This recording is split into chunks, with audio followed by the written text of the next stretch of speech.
ओम श्री गणेशाय नमः। ओम श्री परमात्मने नमः। अग्नि पुराण 369वां अध्याय। अत्यांतिक प्रलय एवं गर्भ की उत्पत्ति का वर्णन। अग्निदेव कहते हैं, वशिष्ठ जी, अब मैं अत्यांतिक प्रलय का वर्णन करूंगा, जब जगत के आध्यात्मिक आदि देविक और आदि भौतिक संतापों को जानकर मनुष्य को अपने से भी वैराग हो जाता है। उस समय उसे ज्ञान होता है और ज्ञान से उसे सृष्टि का आत्यांतिक प्रलय होता है। यही जीवात्मा का मोक्ष है। आध्यात्मिक संताप शारीरिक और मानसिक भेद से दो प्रकार का होता है। ब्रह्मन, शारीरिक ताप के भी अनेकों भेद हैं, उन्हें श्रवण कीजिए। जीव भोग देह का परित्याग करके अपने कर्मों के अनुसार पुनः गर्भ में आता है। वशिष्ठ जी, एक आतिवाहिक संज्ञक शरीर होता है, वह केवल मनुष्यों को मृत्यु काल उपस्थित होने पर प्राप्त होता है। विप्रवर, यमराज के दूत मनुष्य के उस आतिवाहिक शरीर को यमलोक के मार्ग से ले जाते हैं। मुने, दूसरे प्राणियों को न तो आतिवाहिक शरीर मिलता है और न वे यमलोक के मार्ग से ही ले जाए जाते हैं। तदंतर यमलोक में गया हुआ जीव कभी स्वर्ग में और कभी नरक में जाता है। जैसे रहट नामक यंत्र में लगे हुए घड़े कभी पानी में डूबते हैं और कभी ऊपर आ जाते हैं, उसी प्रकार जीव को कभी स्वर्ग और कभी नरक के चक्कर लगाना पड़ता है। ब्राह्मण, यह लोक कर्म भूमि है और परलोक फल भूमि। यमराज जीव को उसके कर्मानुसार भिन्न भिन्न योनियों और तथा नरकों में डाला जाता है। यमराज ही जीवों द्वारा नरकों को परिपूर्ण बनाए रखते हैं। यमराज को ही इनका नियामक समझना चाहिए। जीव वायु रूप होकर गर्भ में प्रवेश करते हैं। यमदूत जब मनुष्य को यमराज के पास ले जाते हैं, तब वे उसकी और देखते हैं, उसके कर्मों पर विचार करते हैं। यदि कोई धर्मात्मा होता है तो उसकी पूजा करते हैं, और यदि पापी होता है तो अपने घर पर उसे दंड देते हैं। चित्रगुप्त उसके शुभ और अशुभ कर्मों का विवेचन करते हैं। धर्म के ज्ञाता वशिष्ठ जी, जब तक बंधु बांधवों का अशोच निवृत्त नहीं होता, तब तक जीव आतिवाहिक शरीर में ही रहकर दिए हुए पिंडों को भोजन के रूप में अपने साथ ले जाता है। तत्पश्चात प्रेत लोक में पहुंचकर प्रेत देह आतिवाहिक शरीर का त्याग करता है और दूसरे शरीर भोग देह पाकर वहां भूख प्यास से युक्त हो निवास करता है। इस उस समय उसे वही भोजन के लिए मिलता है जो श्राद्ध के रूप में उसके निमित्त कच्चा अन्न दिया गया गया होता है। प्रेत के निमित्त पिंडदान किए बिना उसको आतिवाहिक शरीर से छुटकारा नहीं मिलता। वह उसी शरीर में रहकर केवल पिंडों का भोजन करता है। सपिंडीकरण श्राद्ध करने पर 1 वर्ष के पश्चात वह प्रेत देह को छोड़कर भोग देह को प्राप्त होता है। भोग देह दो प्रकार के बताए गए हैं, शुभ और अशुभ। भोग देह के द्वारा कर्म जनित बंधनों को भोगने के पश्चात जीव मृत्यु लोक में गिरा दिया जाता है। उस समय उसके त्यागे हुए भोग देह को निशाचर खा जाते हैं। ब्राह्मण, यदि जीव भोग देह के द्वारा पहले पुण्य के फल स्वरूप स्वर्ग का सुख भोग लेता है, तो पाप भोगना शेष रह जाता है, तो वह पापियों के अनुरूप दूसरा भोग शरीर धारण करता है। परंतु जो पहले पाप का फल भोग कर पीछे स्वर्ग का सुख भोगता है, वह भोग समाप्त होने पर स्वर्ग से भ्रष्ट होकर पवित्र आचार विचार वाले धनवानों के घर में जन्म लेता है। वशिष्ठ जी, यदि जीव पुण्य के रहते हुए पहले पाप भोगता है, तो उसका भोग समाप्त होने पर वह पुण्य भोग के लिए उत्तम देवोचित शरीर धारण करता है। जब कर्म का भोग थोड़ा सा ही शेष रह जाता है तो जीव को नरक से छुटकारा मिल जाता है। नरक से निकला हुआ जीव पशु पक्षी आदि त्रियग योनि में ही जन्म लेता है, इनमें तनिक भी संदेह नहीं है। मानव योनि के गर्भ में प्रविष्ट हुआ जीव पहले महीने के पहले महीने में कलल रजवीर्य के मिश्रित बिंदु के रूप में रहता है। दूसरे महीने में वह घनीभूत होता है, कठोर मांस पिंड का रूप धारण करता है और तीसरे महीने शरीर के अवयव प्रकट हो जाते हैं। चौथे महीने में हड्डी मांस और त्वचा का प्राकट्य होता है। पांचवें में रोए निकल आते हैं। छठे महीने में उसके भीतर चेतना आती है और सातवें से वह दुख का अनुभव करने लगता है। उसका सारा शरीर झिल्लियों में लिपटा हुआ है और मस्तक के पास उसके जुड़े हुए हाथ बंधे रहते हैं। यदि गर्भ का बालक नपुंसक हो तो वह उदर के मध्य भाग में रहता है, कन्या हो तो वाम भाग में और पुत्र हो तो दाएं भाग में रहा करता है। पेट के विभिन्न भागों में रहकर वह पीठ की ओर मुंह करके पीठ की ओर मुंह किए रहता है। जिस योनि में वह रहता है उसका उसे अच्छी तरह ज्ञान होता है, इसमें तनिक भी संदेह नहीं है। इतना ही नहीं, वह मनुष्य जन्म से लेकर वर्तमान जन्म के अपने सभी वृतांतों का स्मरण करता है। गर्भ के उस अंधकार में जीव को बड़े कष्ट का अनुभव होता है। सातवें महीने में वह माता के खाए पिए हुए पदार्थों का रस पीने लगता है। आठवें और नवें महीने में उसको गर्भ के भीतर बड़ा उद्वेग होता है। मैथुन होने पर तो उसे और भी वेदना होती है। माता के अधिक परिश्रम करने पर भी गर्भ के बालक को कष्ट होता है। यदि माँ रोगिणी हो जाए तो बालक को भी रोग का कष्ट भोगना पड़ता है। उसके लिए एक मुहूर्त दो घड़ी भी 100 वर्षों के समान हो जाती है। जीव अपने कर्मों के अनुसार गर्भ में संतप्त होता है। फिर वह ऐसे मनोरथ करने लगता है मानो गर्भ से निकलते ही मोक्ष के साधनभूत ज्ञान के प्रयत्न में लग जाएगा।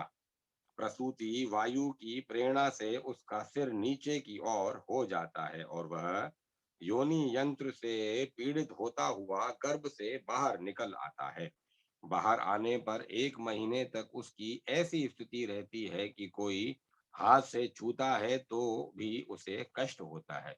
ख शब्द वाच्य आकाश से शरीर के भीतर छोटे छोटे छेद कान और तथा शून्यता अवकाश आदि उत्पन्न होते हैं। श्वासोच्छ्वास गति और अंगों को टेढ़ा मेढ़ा करके किसी का स्पर्श करना, ये सब वायु के कार्य हैं। रूप नेत्र गर्मी व पाचन क्रिया पित्त मेधा वर्ण बल छाया तेज और शौर्य ये शरीर में अग्नि तत्व से प्रकट होते हैं। पसीना रसना स्वाद का अनुभव करने वाली जीवा, कलेद गलना वसा चर्बी रसा रस ग्रहण की शक्ति शुक्र वीर्य मूत्र और कफ आदि का जो देह में प्रादुर्भाव होता है वह जल का कार्य है। घ्राणेन्द्रिय केश नख और शिराएं नाड़ियां भूमि तत्व में से प्रकट होती हैं। शरीर में जो कोमल पदार्थ त्वचा मांस हृदय नाभि मज्जा मल मेदा कलेदन और आमाशय आदि हैं, वे माता के रज से उत्पन्न होते हैं। शिरा स्नायु और शुक्र का प्रादुर्भाव पिता से मिल होता है तथा काम क्रोध भय हर्ष धर्माधर्म में प्रवृत्ति आकृति स्वर वर्ण और मेहन मूत्रादि की क्रिया आदि जीव के शरीर में स्वतः प्रकट होती है। ये दोष और गुण उसके अपने हैं। अज्ञान प्रमाद, आलस्य, क्षुधा, तृषा, मोह, मत्सर्य, वेगुण्य, शोक, आभास और भय आदि भाव तमोगुण से होते हैं।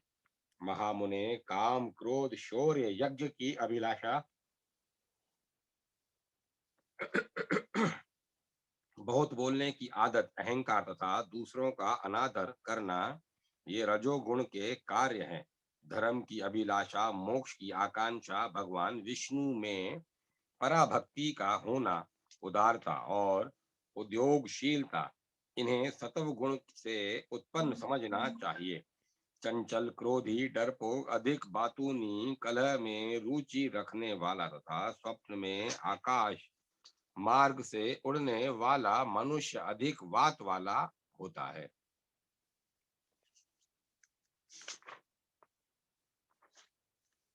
उसमें वात की प्रधानता होती है। जिसके असमय में ही बाल सफेद हो जाएं, जो क्रोधी, महाबुद्धिमान और युद्ध को पसंद करने वाला हो, जिसे अपने सपने में प्रकाशमान वस्तुएं अधिक दिखाई देती हों, उसे पित्त प्रधान प्रकृति का मनुष्य समझना चाहिए। जिसकी मैत्री, उत्साह और अंग सभी स्थिर हों, जो धन आदि से संपन्न हो तथा जिसे स्वप्न में जल और एवं श्वेत पदार्थों का अधिक दर्शन होता हो, उस मनुष्य में कफ की प्रधानता है। प्राणियों के शरीर में रस जीवन देने वाला होता है, रक्त लेपन का कार्य करता है और तथा मांस मेहन एवं स्नेहन क्रिया का प्रयोजक है। हड्डी और मज्जा का काम है शरीर को धारण करना। वीर्य की वृद्धि शरीर को पूर्ण बनाने वाली होती है। ओज शुक्र और वीर्य का उत्पादक है। वही जीव की स्थिति और प्राण की रक्षा करने वाला है। ओज शुक्र की अपेक्षा भी अधिक सार वस्तु है। वह हृदय के समीप रहता है और उसका रंग कुछ कुछ पीला होता है।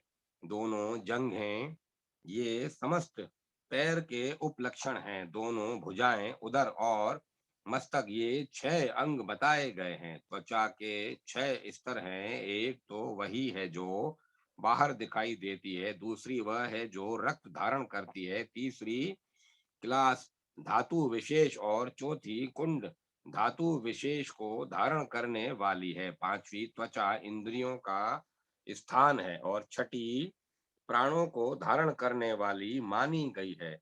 कला भी 7 प्रकार की है। पहली मांस धारण करने वाली, दूसरी रक्त धारणी, तीसरी जिगर एवं प्लीहा को आश्रय देने वाली, चौथी मेधा और अस्थि धारण करने वाली, पांचवी मजा, श्लेष्मा और पुरुष को धारण करने वाली जो पकाशय में स्थित रहती है, छठी पित्त धारण करने वाली और सातवीं शुक्र धारण करने वाली है, वह शुक्राशय में स्थित रहती है। इस प्रकार आदि अग्नि महापुराण में अत्यांतिक प्रलय तथा गर्भ की उत्पत्ति का वर्णन नामक 369वां अध्याय पूरा हुआ। 317वां अध्याय 317वां अध्याय शरीर के अवयव। अग्निदेव कहते हैं, वशिष्ठ जी, कान, त्वचा, नेत्र, जीवा और नासिका ये ज्ञानेंद्रियां हैं। आकाश सभी भूतों में व्यापक है। शब्द, स्पर्श, रूप, रस और गंध ये क्रमशः आकाश आदि 5 भूतों के गुण हैं। गुदा, उपस्थ, लिंग या योनि, हाथ, पैर और वाणी ये कर्मेंद्रियां कहे गए हैं। मल त्याग, विषय जनित आनंद का अनुभव, ग्रहण, जलन और वार्तालाप तथा वार्तालाप ये क्रमशः उपर्युक्त इंद्रियों के कार्य हैं।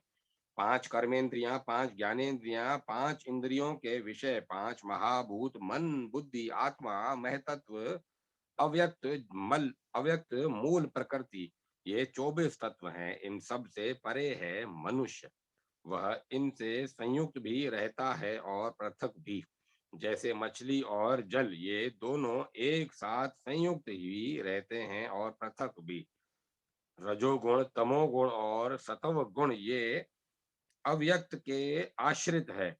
अंतःकरण की इस उपाधि से युक्त पुरुष जीव कहलाता है। जीव निरापाधि निरापाधिक स्वरूप से परब्रह्म कहा गया है, जो सबका कारण है। जो मनुष्य इस परम पुरुष को जान लेता है, वह परम पद को प्राप्त होता है। इस शरीर के भीतर 7 आशय माने गए हैं। पहला रुधिराशय, दूसरा शल्मेशाय शल्माशय, तीसरा आमाशय, चौथा पित्ताशय, पांचवा पकाशय, छठा वाताशय और सातवां मूत्राशय। स्त्रियों में इन 7 के अतिरिक्त एक 8वां आशय भी होता है, जिसे गर्भाशय कहते हैं। अग्नि से पित्त और पित्त से पकाशय होता है। ऋतु काल में स्त्री की योनि कुछ फैल जाती है, जिसमें स्थापित किया हुआ वीर्य गर्भाशय तक पहुंच जाता है। गर्भाशय कमल के आकार का होता है। वही अपने में रज और वीर्य को धारण करता है। वीर्य से शरीर और समय अनुसार उसमें केश प्रकट होते हैं। ऋतु काल में भी यदि योनि वात पित्त और कफ से आवृत हो, तो उसमें विकास फैलाव नहीं आता। ऐसी दशा में वह गर्भ धारण के योग्य नहीं रहती।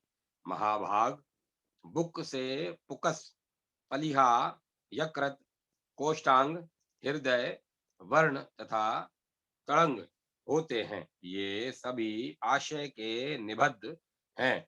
प्राणियों के पकाए जाने वाले रस के सार से पलिहा और यकृत होते हैं। धर्म के ज्ञाता वशिष्ठ जी रक्त के फेन से पुकस की उत्पत्ति होती है।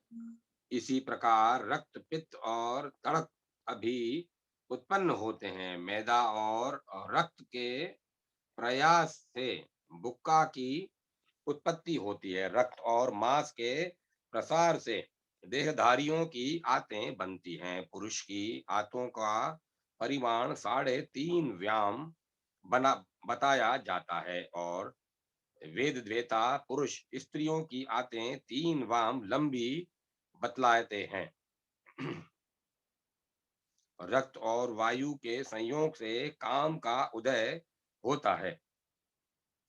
कफ के प्रसार से प्र, हृदय प्रकट होता है, और उसका आकार कमल के समान है। उसका मुख नीचे की ओर आता होता है, तथा उसके मध्य का जो आकाश है, उसमें जीव स्थित रहता है।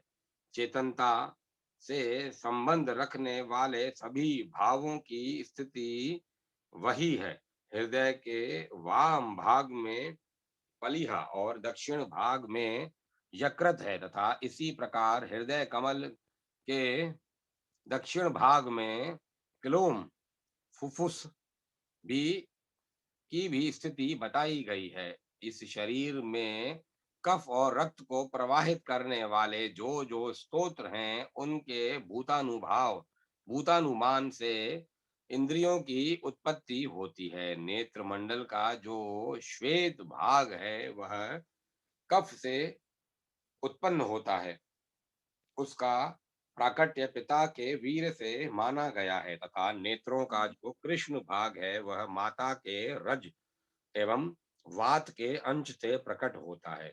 त्वचा मंडल की उत्पत्ति पित्त से होती है। इसे माता और पिता दोनों के अंश से उत्पन्न समझना चाहिए।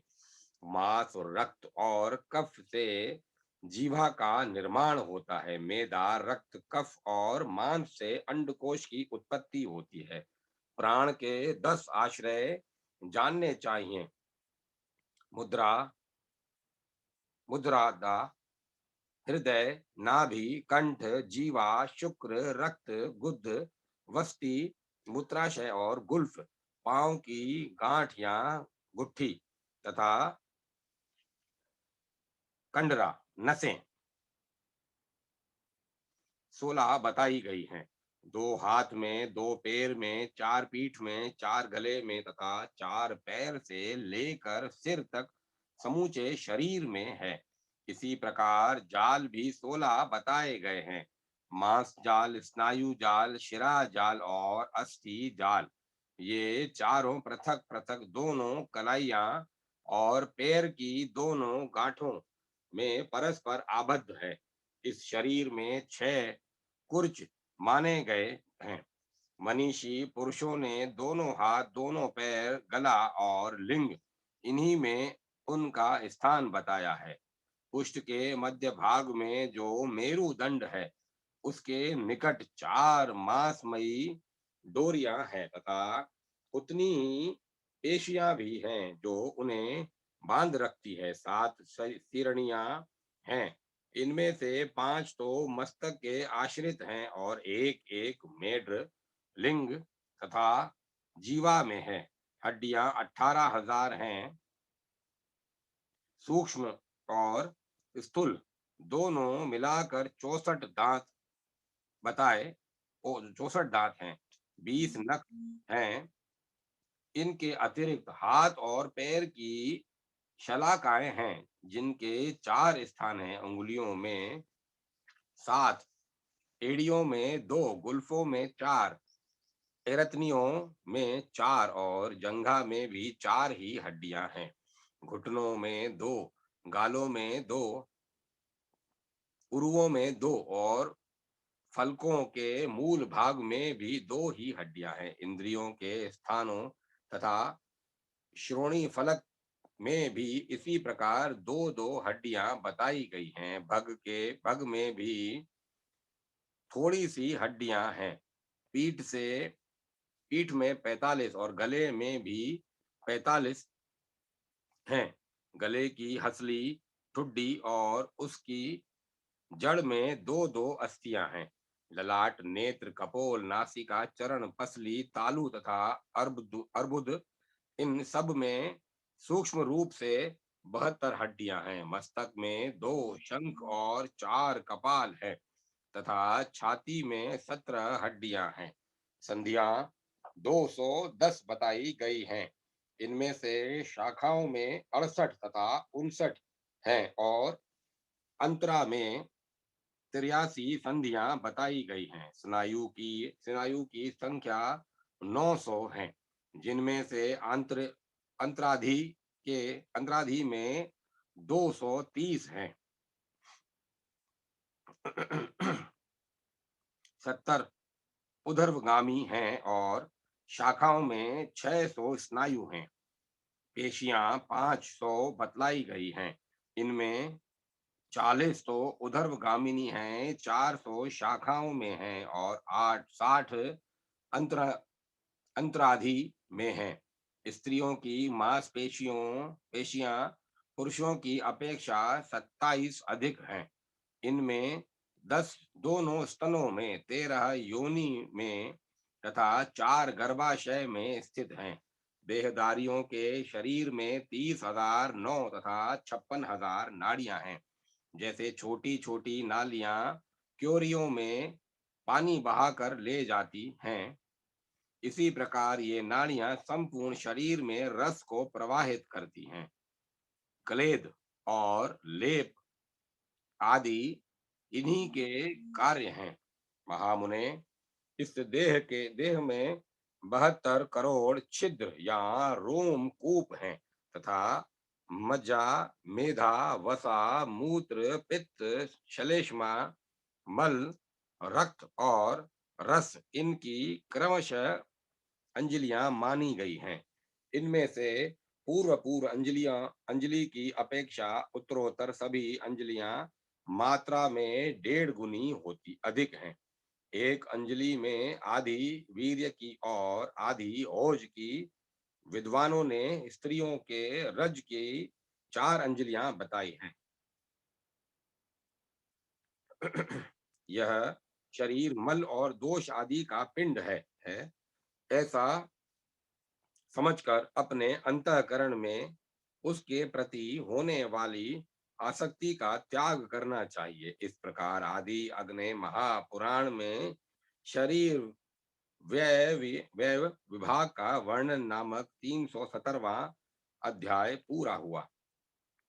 371वां अध्याय प्राणियों की मृत्यु, नरक और पाप मूलक जन्म का वर्णन। अग्निदेव कहते हैं, मुने, मैं यमराज के मार्ग की पहले चर्चा कर चुका हूँ। इस समय मनुष्य की मृत्यु के विषय में कुछ निवेदन करूंगा।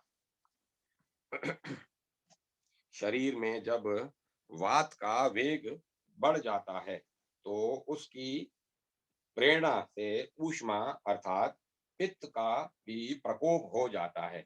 वह पित्त सारे शरीर को रोक कर संपूर्ण दोषों को आवृत कर लेता है तथा प्राणों के स्थान तथा और मर्मों का उच्छेद कर डालता है। फिर शीत से आयु का प्रकोप होता है और शीत से वायु का प्रकोप होता है और वायु अपने निकलने के लिए छिद्र ढूंढने लगती है। दो नेत्र, दो कान, दो नासिका और एक ऊपर का भ्रमरंध्र, ये 7 छिद्र हैं तथा 8वां छिद्र मुख है। शुभ कार्य करने वाले मनुष्यों के प्राण प्राय इन्हीं 7 मार्गों से निकलते हैं। नीचे भी दो छिद्र हैं, गुदा और उपस्थ। पापियों के प्राण इन्हीं छिद्रों से बाहर होते हैं, परंतु योगियों के प्राण मस्तक का भेदन करके निकलते हैं। वह जीव इच्छा अनुसार लोकों में जाता है। अंतकाल आने पर प्राण अपान में स्थित होता है। तम के द्वारा ज्ञान आवृत हो जाता है, मर्म स्थान आच्छादित हो जाते हैं। उस समय जीव वायु के द्वारा बाधित हो नाभि स्थान से विचलित कर दिया जाता है। अतः वह 8 अंगों वाली प्राणियों की वृत्तियों को लेकर शरीर से बाहर हो जाता है। देह से निकलते अन्यत्र जन्म लेते अथवा नाना प्रकार की योनियों में प्रवेश करते समय जीव को सिद्ध पुरुष और देवता ही अपनी दिव्य दृष्टि से देखते हैं। मृत्यु के बाद जीव तुरंत ही अतिवाहिक शरीर धारण करता है। उसके त्यागे हुए शरीर से आकाश, वायु और तेज, ये ऊपर के 3 तत्वों में मिल जाते हैं तथा जल और पृथ्वी के अंश नीचे के तत्वों में एक भूत हो जाते हैं। यही पुरुष का पंच तत्व को प्राप्त होना माना गया है। मरे हुए जीव को यमदूत शीघ्र ही अतिवाहिक शरीर में पहुंचाते हैं। यमलोक का मार्ग अत्यंत भयंकर और 86,000 योजन लंबा है। उस पर ले जाया जाने वाला जीव अपने बंधु बांधवों के दिए हुए अन्न जल का उपभोग करता है। यमराज से मिलने के पश्चात उनके आदेश से चित्रगुप्त जिन भयंकर नरकों को बतलाते हैं, उन्हीं को वह जीव प्राप्त होता है। यदि वह धर्मात्मा होता है तो उत्तम मार्गों से स्वर्ग लोक को जाता है।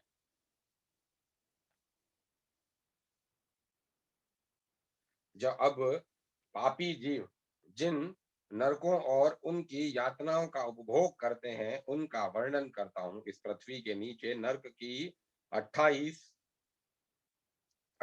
ही श्रेणियां हैं। 7वें तल के अंत में घोर अंधकार के भीतर उनकी स्थिति है। नरक की पहली कोटि घोरा के नाम से प्रसिद्ध है। उसके नीचे सुघोरा की स्थिति है। तीसरी अति घोरा, चौथी महाघोरा और 5वीं घोर रूपा नाम की कोटि है। छठी का नाम तरल तारा और सातवीं का भयान का है। 8वीं भयो उत्कटा भयो उत्कटा, 9वीं काल रात्रि, 10वीं महाचंडा, 11वीं चंडा, 12वीं कोलाहला, 13वीं प्रचंडा, 14वीं पद्मा और 15वीं नरक नायिका है। 16वीं पद्मावती, 17वीं भीषणा, 18वीं भीमा, 19वीं करालिका, 20वीं विकराला, 21वीं महावज्रा, 22वीं त्रिकोटा और 23वीं पंचकोटिका है। 24वीं सुदीर्घा, 25वीं वर्तुला, 26वीं सप्तभुगा, 27वीं सुभूमि का और 28वीं दीप्ति माया है।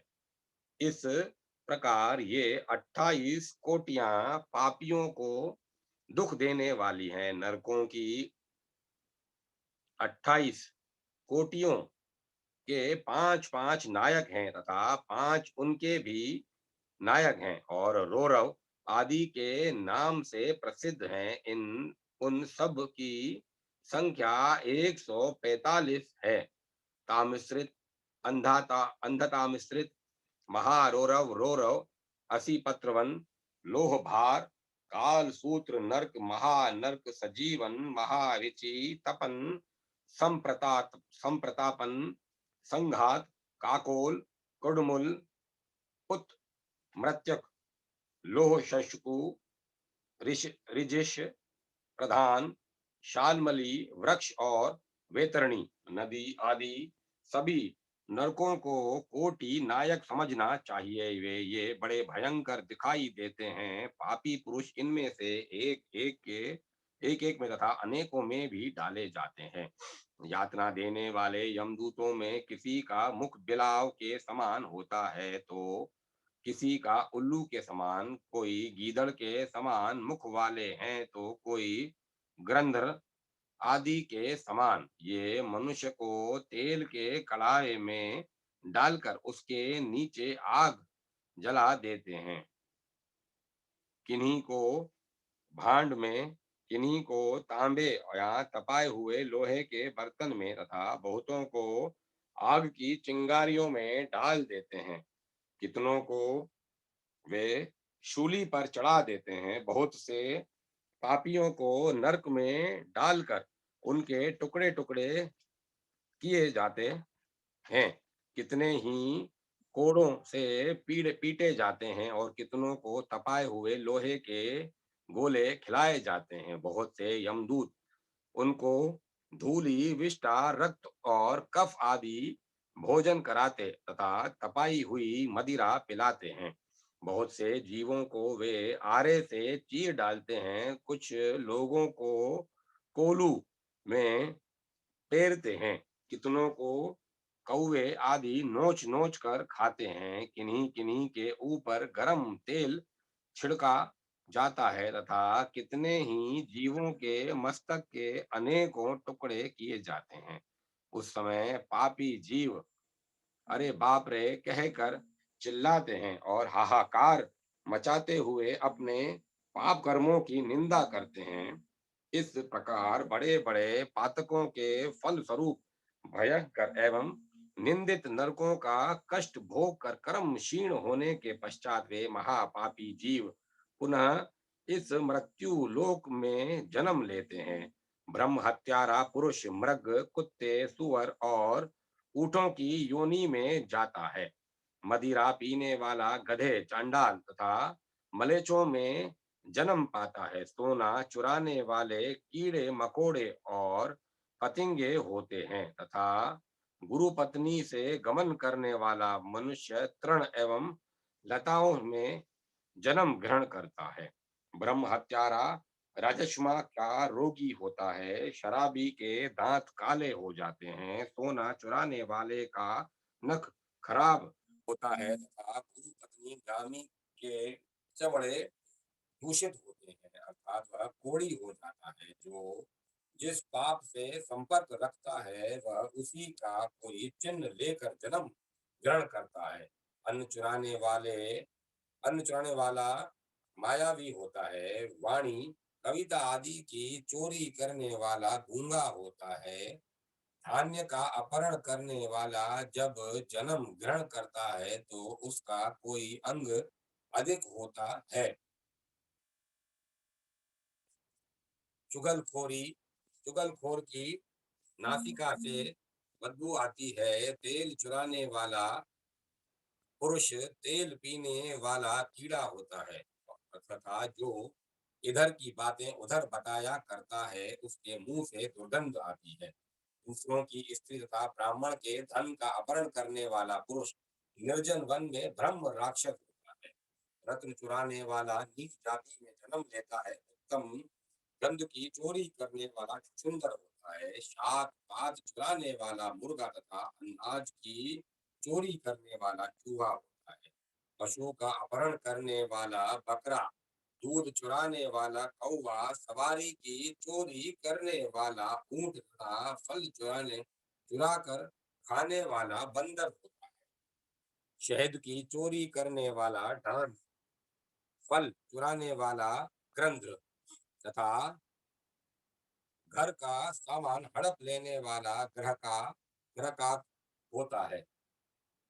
वस्त्र हड़पने वाला कोढ़ी, चोरी चोरी रस का स्वाद लेने वाला कुत्ता और नमक चुराने वाला झिंगुर होता है। यह आदि दैविक ताप का वर्णन किया गया है।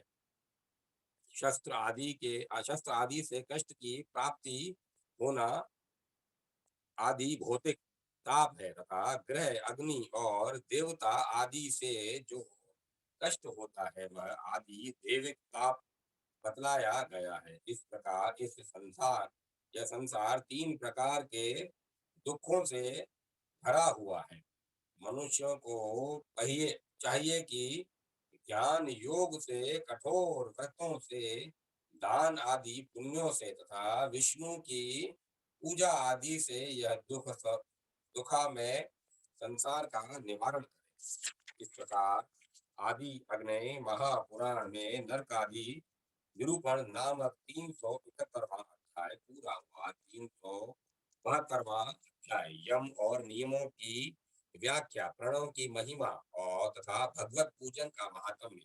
अग्निदेव कहते हैं, मुने अब मैं अष्टांग योग का वर्णन करूंगा जो जगत के त्रिविध ताप से छुटकारा दिलाने का साधन है। ब्रह्म को प्रकाशित करने वाला ज्ञान भी योग से ही सुलभ होता है। एक चित्त होना, चित्त को एक जगह स्थापित करना योग है।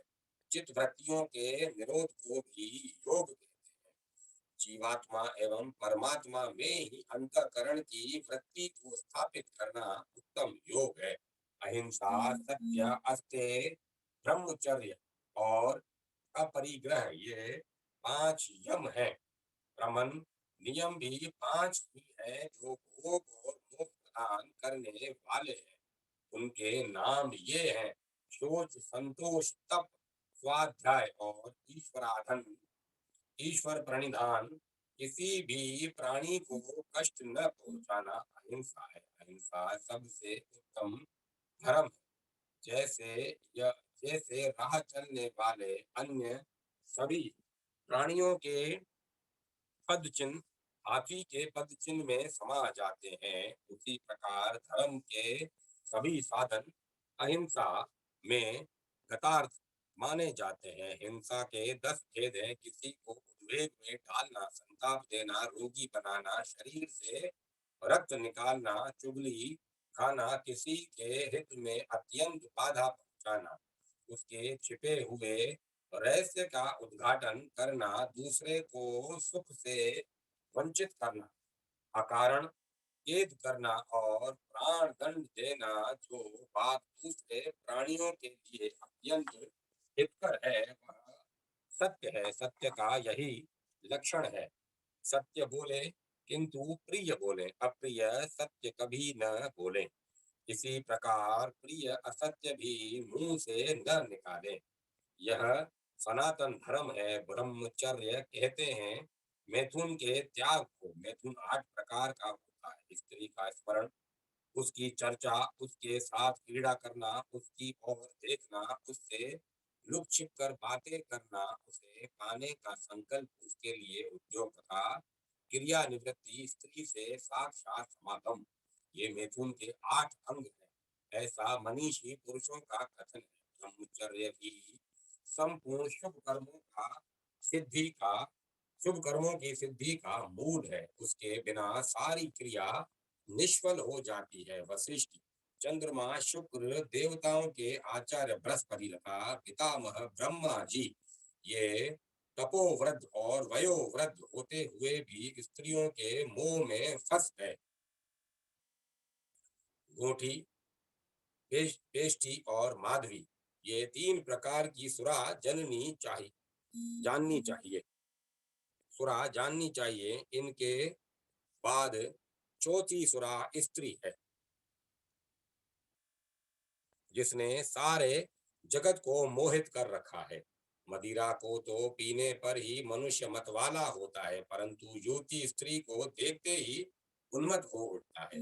नारी देखने मात्र से ही मन में उन्माद करती है, इसीलिए उसके ऊपर दृष्टि न डाले। मन, वाणी और शरीर द्वारा चोरी से सर्वदा बचे रहना अस्ते कहलाता है। यदि मनुष्य बलपूर्वक दूसरे की किसी भी वस्तु का अपहरण करता है, तो उसे अवश्य त्रियग योनि में जन्म लेना पड़ता है। यही दशा उसकी भी होती है, जो हवन किए बिना ही बलि वैश्व देव के द्वारा देवता आदि का भाग अर्पण किए बिना ही भविष्य भोज्य पदार्थ का भोजन कर लेता है। कोपिन अपने शरीर को ढकने वाला वस्त्र शीत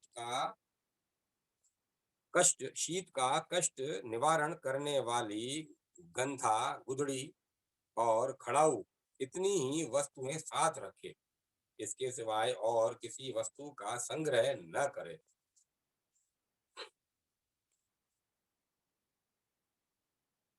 यही अपरिग्रह है। शरीर की रक्षा के साधनभूत वस्त्र आदि का संग्रह किया जाता है। धर्म के अनुष्ठान में लगे हुए शरीर की यत्न पूर्वक रक्षा करनी चाहिए।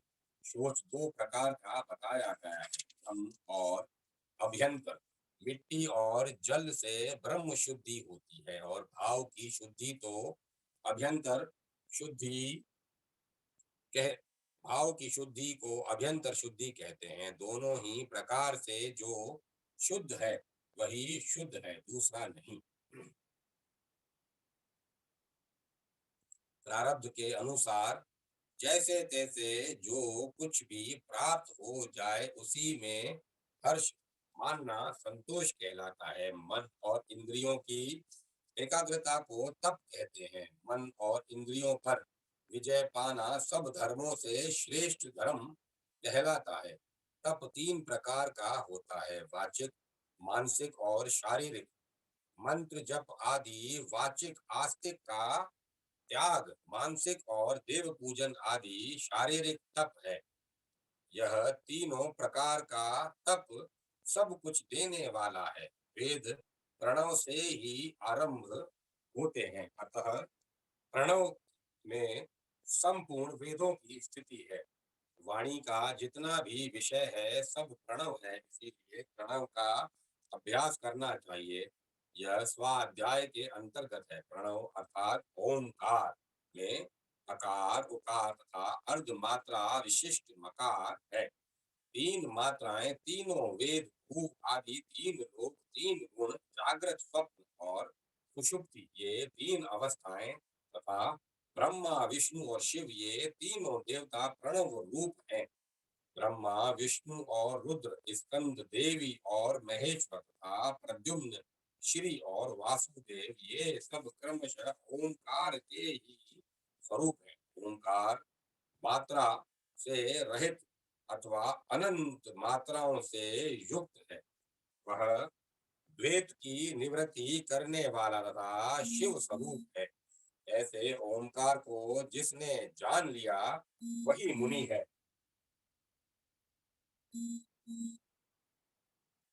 दूसरा नहीं। प्रणव की चतुर्थी मात्रा, जो अर्ध मात्रा के नाम से प्रसिद्ध है, गांधारी कहलाती है। वह प्रयुक्त होने पर मुद्रा के में लक्षित होती है। वही तुर्य नाम से प्रसिद्ध पर ब्रह्म है। वह ज्योतिर्मय है। जैसे घड़े के भीतर रखा हुआ दीपक वहां प्रकाश करता है, वैसे ही मुर्दा में स्थित पर ब्रह्म भी भीतर अपनी ज्ञानमयी ज्योति छिटकाए रहता है। मनुष्य को चाहिए कि मन से हृदय कमल में स्थित आत्मा या ब्रह्म का ध्यान करे और जीवा से सदा प्रणव का जप करता रहे। यही ईश्वर प्रणिधान है। प्रणव धनुष है, जीवात्मा बाण है तथा ब्रह्म उसका लक्ष्य कहा जाता है।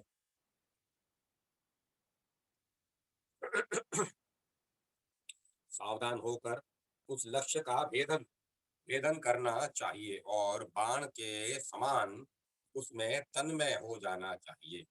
यह एकाक्षर प्रणव ही ब्रह्म है और एकाक्षर ही परम तत्व है। इस एकाक्षर ब्रह्म को जानकर जो जिस वस्तु की इच्छा करता है उसको उसकी प्राप्ति हो जाती है। इस प्रणव का देवी गायत्री छंद है। अंतर्यामी ऋषि हैं, परमात्मा देवता हैं तथा भोग और मोक्ष की सिद्धि के लिए इसका विनियोग किया जाता है। इसके अंग विन्यास की विधि इस प्रकार है। ओम गुह अग अज्ञंतामने हृदयाय नमः। इस मंत्र से हृदय का स्पर्श करें। ओम भुव प्रजापत्यामने शिर से स्वाहा। ऐसा कहकर सिर का मस्तक का स्पर्श करें। ओम स्वः सर्वात्मने शिखाय वश वशट। इस मंत्र से शिखा का स्पर्श करें। अब कवच बताया जाता है। ओम भूर्भुवः स्वः सत्य सत्यमने कवचाय हूं। इस मंत्र से दाहिने हाथ की उंगलियों द्वारा बाईं भुजा के मूल भाग का और बाएं हाथ की उंगलियों से दाहिने बाह के मूल भाग का एक ही साथ स्पर्श करें। तत्पश्चात पुनः ओम भूर्भुवः स्वः सत्यामने अस्त्राय फट कहकर चुटकी बजाएं। इस प्रकार अंग न्यास करके भोग और मोक्ष की सिद्धि के लिए भगवान विष्णु का पूजन उनके नामों का जप तथा उनके उद्देश्य से तिल और घी आदि का हवन करें। इससे मनुष्य की समस्त कामनाएं पूर्ण होती हैं। यही ईश्वर पूजन है। इसका निष्काम भाव से ही अनुष्ठान करना उत्तम है। जो मनुष्य प्रतिदिन 12,000 प्रणव का जप करता है उसको 12 महीने में पर ब्रह्म का ज्ञान हो जाता है। 1 करोड़ जप करने से अणिमा आदि सिद्धियां प्राप्त होती हैं। 1 लाख के जप से सरस्वती आदि की कृपा होती है। विष्णु का यजन 3 प्रकार का होता है, वैदिक, तांत्रिक और मिश्र। तीनों में से जो अभिष्ट हो उसी एक विधि का आश्रय लेकर श्री हरि की पूजा करनी चाहिए। जो मनुष्य दंड की भांति पृथ्वी पर पड़कर भगवान को साष्टांग प्रणाम करता है उसे जिस उत्तम गति की प्राप्ति होती है वह सैकड़ों यज्ञों के द्वारा दुर्लभ है। जिसकी आराध्य देव में पराभक्ति है और जैसी देवताओं में है वैसी ही गुरु के प्रति भी है, उसी महात्मा को इन कहे हुए विषयों का यथार्थ ज्ञान होता है। इस प्रकार आदि अग्नि महापुराण में यम नियम निरूपण नामक 372वां अध्याय पूरा हुआ। 373वां अध्याय आसन प्राणायाम और प्रत्याहार का वर्णन। अग्निदेव कहते हैं मुने पद्मासन आदि नाना प्रकार के आसन बताए गए हैं। इनमें से कोई भी आसन बांधकर परमात्मा का चिंतन करना चाहिए। पहले किसी पवित्र स्थान में अपने बैठने के लिए स्थिर आसन बिछावे जो न अधिक ऊंचा हो और न अधिक नीचा। सबसे नीचे कुश का आसन हो, उसके ऊपर मृग चर्म और मृग चर्म के ऊपर वस्त्र बिछाया गया हो। उस आसन पर बैठकर मनुष्य उस आसन पर बैठकर मन और इंद्रियों की चेष्टाओं को रोकते हुए चित्त को एकाग्र करे तथा अंतःकरण की शुद्धि के लिए योगा अभ्यास में संलग्न हो जाए। उस समय शरीर मस्तक और गले को अविचल भाव से एक सीध में रखते हुए स्थिर बैठे। केवल अपनी नासिका के अग्रभाग को देखे, अन्य दिशाओं की ओर दृष्टिपात न करे। दोनों पैरों की एड़ियों से अंडकोश और लिंग की रक्षा करते हुए दोनों ऊर्ध्व जंघाओं के ऊपर भुजाओं को यत्न पूर्वक तिरछी करके रखें और तथा बाएं हाथ की हथेली पर दाहिने हाथ के पृष्ठभाग को स्थापित करें और मुंह से कुछ ऊंचा करके सामने की ओर स्थिर रखें। इस प्रकार बैठकर प्राणायाम करना चाहिए। अपने शरीर के भीतर रहने वाली वायु को प्राण कहते हैं। इसे रोकने का नाम है आयाम। अतः प्राणायाम का अर्थ हुआ प्राण वायु को रोकना।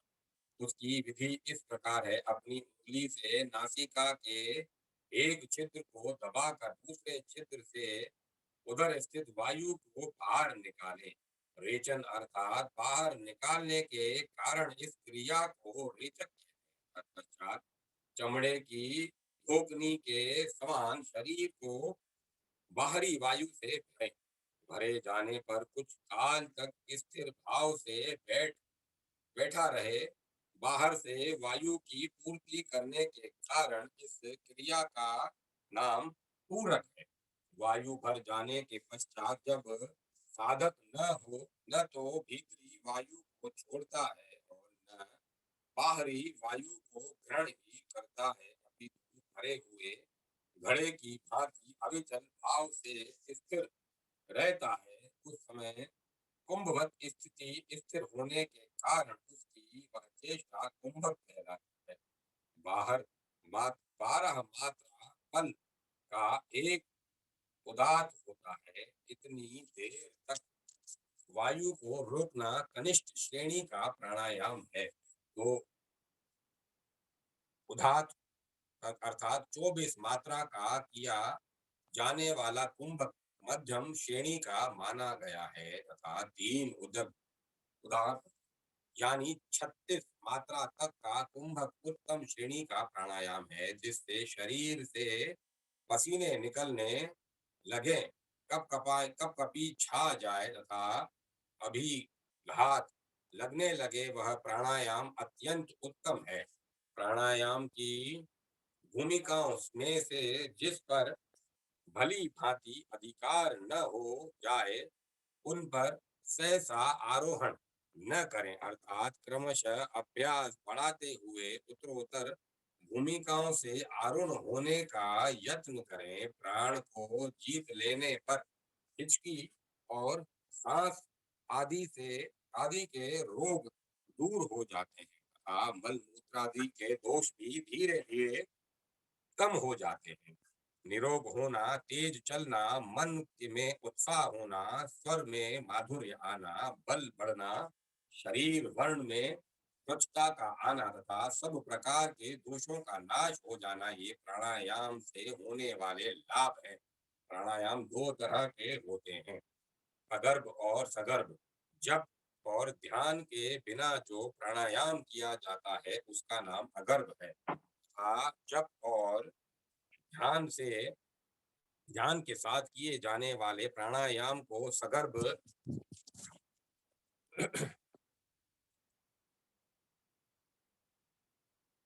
जप और ध्यान के सगर्भ कहते हैं। इंद्रियों पर विजय पाने के लिए सगर्भ प्राणायाम ही उत्तम होता है, उसी का अभ्यास करना चाहिए। ज्ञान और वैराग्य से युक्त होकर प्राणायाम के अभ्यास से इंद्रियों को जीत लेने पर सब पर विजय प्राप्त हो जाती है। जिसे स्वर्ग और नर्क कहते हैं वह सब इंद्रियां ही हैं। वे ही वश में होने पर स्वर्ग में पहुंचाती हैं और स्वतंत्र छोड़ देने पर नरक में ले जाती हैं। शरीर को रथ कहते हैं, इंद्रियों को उसके घोड़े इंद्रिया ही उसके घोड़े हैं। मन को सारथी कहा गया है और प्राणायाम को चाबुक माना गया है। ज्ञान और वैराग्य की भागदौड़ में बंधे हुए मन रूपी घोड़े को प्राणायाम से आबद्ध करके जब अच्छी तरह काबू में कर लिया जाता है तो वह धीरे धीरे स्थिर हो जाता है। जो मनुष्य 100 वर्षों से कुछ अधिक बाल तक प्रति मास कुश के अग्रभाग से जल की एक बूंद लेकर उसे पीकर रह जाता है, उसकी वह तपस्या और प्राणायाम दोनों बराबर है। विषयों के समुद्र में प्रवेश करके वहां फंसी हुई इंद्रियों को जो आहुत करके अर्थात लौटा कर अपने अधीन करता है, उसके इस प्रयत्न को प्रत्याहार कहते हैं। जैसे जल में डूबा हुआ मनुष्य उससे निकलने का प्रयत्न करता है, उसी प्रकार संसार समुद्र में डूबे हुए अपने आप को स्वयं ही निकालने का प्रयत्न करें। भोग रूपी नदी का वेग अत्यंत बढ़ जाने पर उससे बचने के लिए अत्यंत सदृढ़ ज्ञान रूपी वृक्ष का आश्रय लेना चाहिए। इस प्रकार आदि अग्नि महापुराण में आसन प्राणायाम और प्रत्याहार का वर्णन नामक 373वां अध्याय पूरा हुआ। अब मैं कथा को विराम देता हूँ।